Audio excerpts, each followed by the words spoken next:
Hello and welcome to Firstpost. I am Gushin Galan and you're watching our Firstpost special broadcast. Tensions are soaring between India and Pakistan after deadly cross-border strikes. With Operation Sindoor underway, the situation is rapidly evolving. To get us more perspective on this, we are now being joined by Lisa Curtis, who is a strategic affairs expert. Lisa, welcome to Firstpost. Thank you for having me. The conflict began with Pakistan's terror attack in Pahalgam and has only escalated since.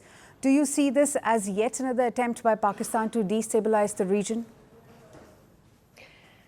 Well, I think that this is a terrible terrorist attack that has happened on April 22nd, killing, civilians, innocent civilians, tourists. It looks like they were singled out for their religion, being Hindus. So this is absolutely an atrocious attack.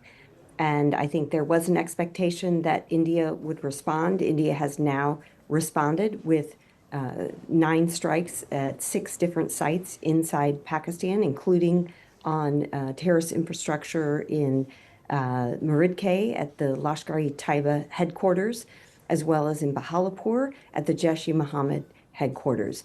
So there were hopes that on Wednesday that things would start to de-escalate between the two sides. Nobody wants this to go to all-out conflict. You have 2 nuclear powers, and it's a very dangerous situation when the situation escalates, when either side crosses the line of control with military action.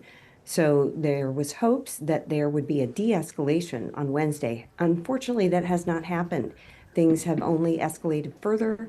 Now we're in a situation where we're looking at a conflict. This could be a prolonged conflict, and it's a very dangerous situation. Probably we haven't seen this kind of conflict between India and Pakistan since the 1999 Kargil conflict. But as India-Pakistan tensions escalate, Vice President J.D. Vance has said it's not America's business. What is your stance on this? I actually think that was a very unhelpful statement, because when 2 nuclear-armed states are in an active conflict, it is everyone's business. So I don't really agree with him on that. I think the U.S. does have a role to play in trying to help these 2 countries to back away from the brink of an all-out war.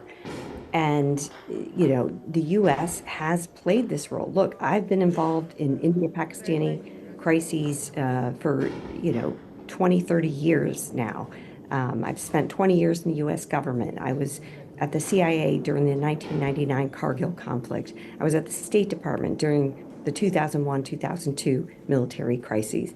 I was at the National Security Council during the 2019 Balakot crisis. And what I have seen over and over again is that the U.S. does play a role behind the scenes in helping the 2 countries find, a face-saving way out of, a potential war that neither side really wants.